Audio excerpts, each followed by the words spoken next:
frontier. I know we said previously that mince is one of those relatives that you never want to invite round. He's like the uncle who never married, who always wants to wrestle at Christmas.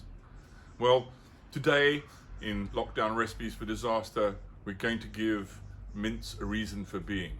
A dish where mince is the hero. It's the dish that mince is made for. Ragu Bolognese.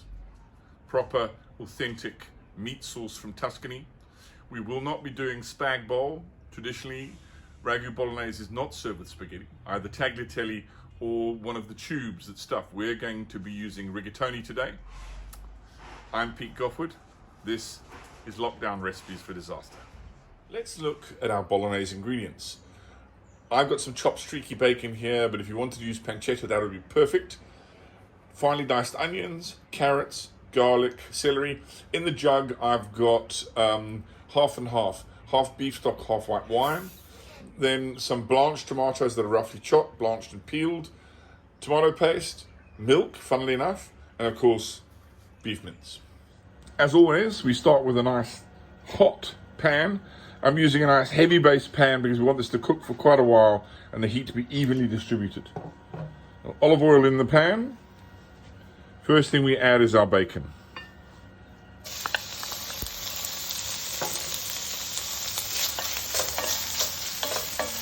To begin with, I didn't add too much olive oil because I want to render down some of the fat for the bacon to fry the rest of the ingredients in that lovely rich bacon fat. Really starting to sizzle now, and that natural fat from the streaky bacon is being released into the pan.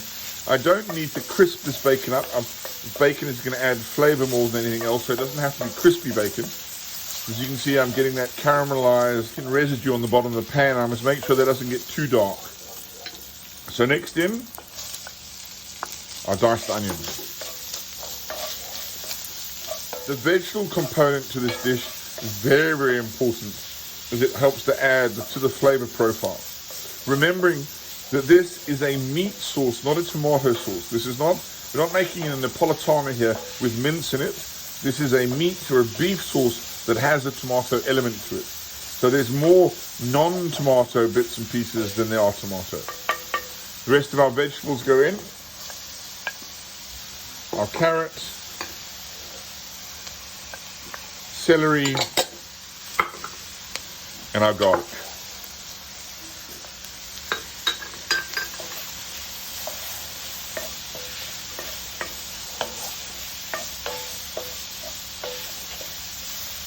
You can start to see at the bottom of the pan, all those meaty juices are starting to caramelize. We're going to get all that goodness off the bottom of the pan when we add our stock later. Right, our reg is cooked down sufficiently. Onions nice and translucent. We've got a bit of flavor in the pan from these vegetables now. The secret is adding our mince. As we get all our mince in.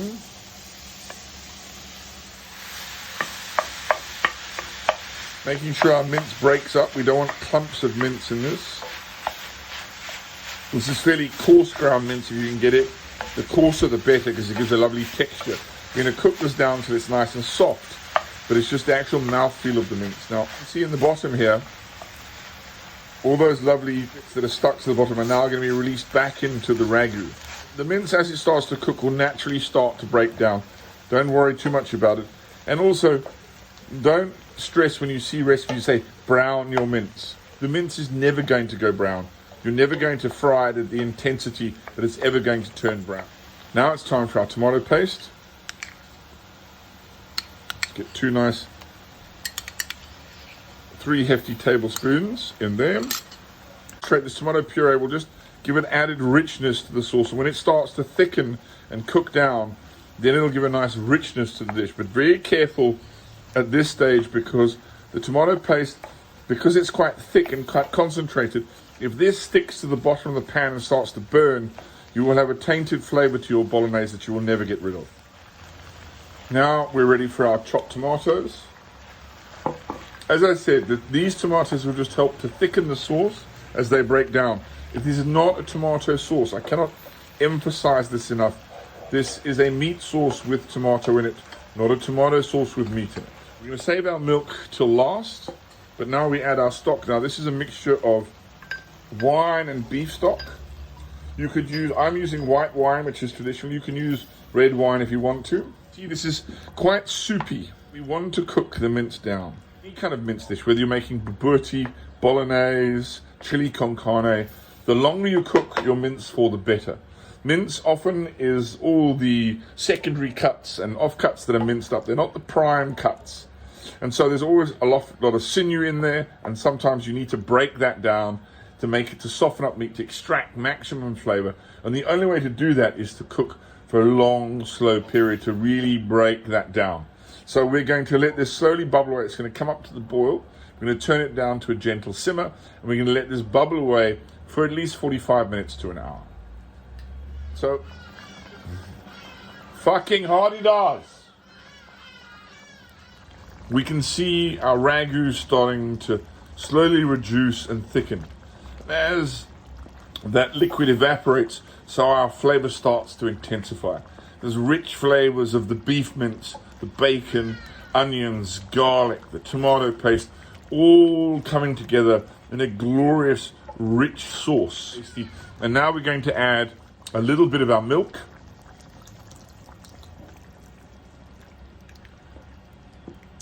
And this will just give a nice cream effect to our dish. We're going to get it reduced down and add some more a little bit later. Look at that.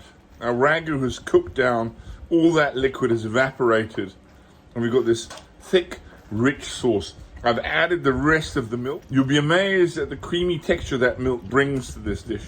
It just finishes it off perfectly. We're just going to finish off our seasoning on this. Some salt and pepper. That is what Ragu Bolognese should look like. This is a sauce. It's a thick, meaty sauce. I'm going to put the lid on this baby, take it off the heat, and I'm going to get a pot of boiling water on the go so we can cook our pasta, finish our dish off. Our water has come to the boil. Let's drop our dried pasta.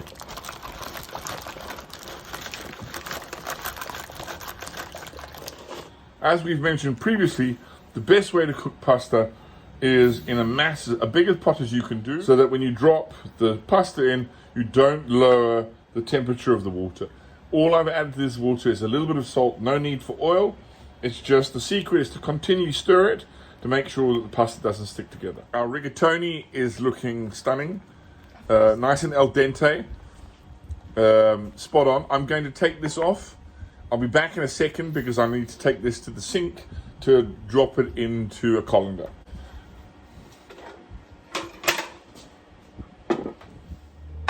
Back with our pasta. Now it's time to dish up. There we go. I'm just going to ladle the bolognese into the pasta first, because I want to mix the sauce with the pasta. Now you'll notice, like a number of the recipes we do, anything that's stewy or braisy, I always cook more than is a portion for two people. Reason being is I'm going to freeze the rest of my bolognese and have bolognese for another day. Look at that.